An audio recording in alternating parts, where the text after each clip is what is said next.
Hello, everyone. The next most launches of a rocket in a single year was by the Soviet Soyuz, which I think did a little over 60 launches. We did 96, which means that no other family of orbital class rockets has launched more than 63 times a year. We also beat the record for the most launches by a heavy lift vehicle, the Saturn V, which I think we did with 5 launches last year. Finally, Elon Musk talked about SpaceX mission, which sounds like something out of the sci-fi book. Musk isn't just thinking about the present, he's also thinking about the future of humanity. His talk about becoming a multiplanetary, this idea of not just visiting but inhabiting other planets, is a leap in human achievement on a scale that's hard to comprehend. And then there's this profound reflection on the evolution and fragility of human civilization. Think about it, we've been around for just a blink of an eye in the grand timeline of the universe.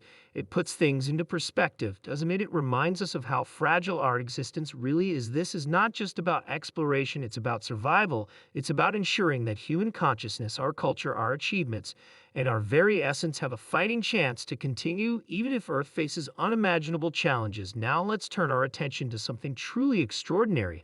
But Starship is something special, on the thing that is like the Holy Grail, like the critical breakthrough needed to make life multiplanetary and for humanity to be a space-faring civilization, is a fully and rapidly reusable rocket. And so we've gone most of the way there with Falcon 9. SpaceX's achievements and the challenges they've faced. Listening to Elon Musk talk about SpaceX, it's clear we're witnessing history in the making. Musk's vision of making fully reusable. Not only is SpaceX's goal to make fully reusable space rockets huge, but he also said that with current knowledge of physics, it is almost impossible to do so. This one sentence alone shows how big of a deal SpaceX is trying to make their goals. It's not enough to just push the limits. They need to rethink what's possible in aerospace technology. This is different from standard aerospace companies. SpaceX is not only playing a different game, they are in a whole different league. While others have been tested using traditional methods, SpaceX has been busy making new rules for space travel. How they're different is that it's not just about doing things better, it's also about doing things that were once thought to be impossible. The problems they've solved and the barriers they've broken all point to a future where space travel could be as common as air travel. Can you imagine a future where going to space is part of our daily lives? It sounds like something out of the science fiction book, but Musk and SpaceX are making it more and more likely. Elon Musk's purchase of Twitter and his plans for its future.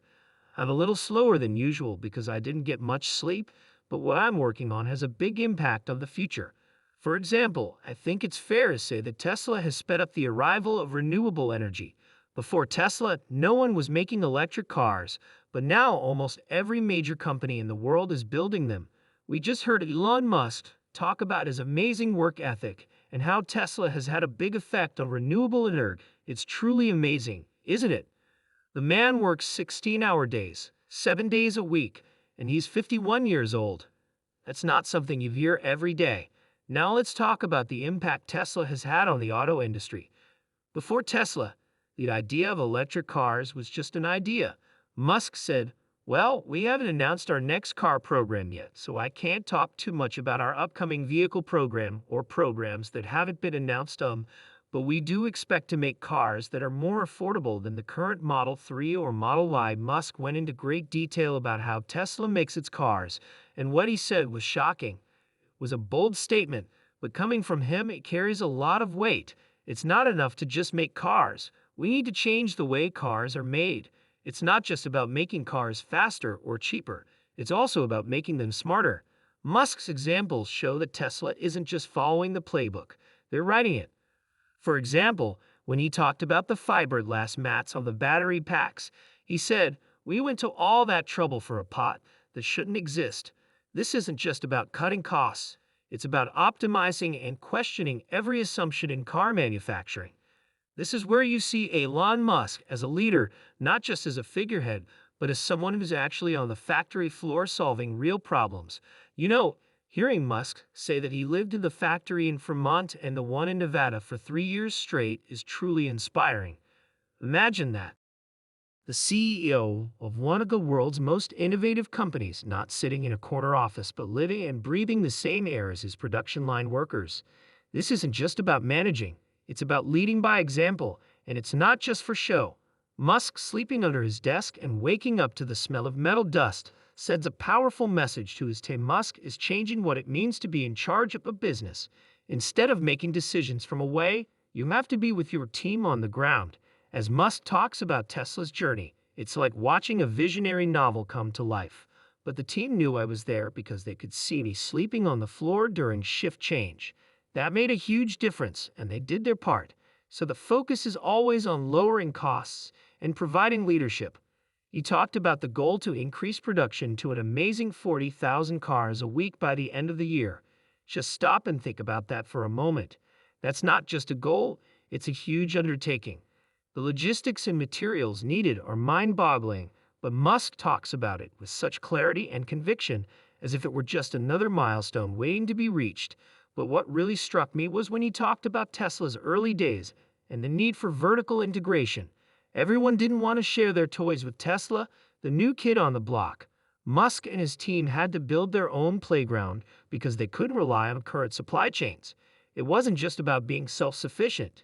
It was also about survival and innovation. This wasn't just a stopgap measure. Tesla's success was built around the gap measure. They didn't just solve supply chain problems, they created new ones. That's what changes an industry, not just a business. Elon Musk talked about Tesla's breakthrough in autonomy and how it's shaping the company's future.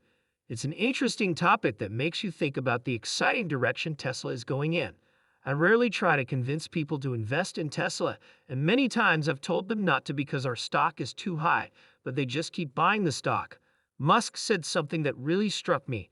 Economy is an insanely fundamental breakthrough, and he said that no one is even close to Tesla for solving generalized autonomy or generalized self-driving. That's a statement that really makes you sit up and pay attention. It's not just about winning the race, it's about starting a whole new race.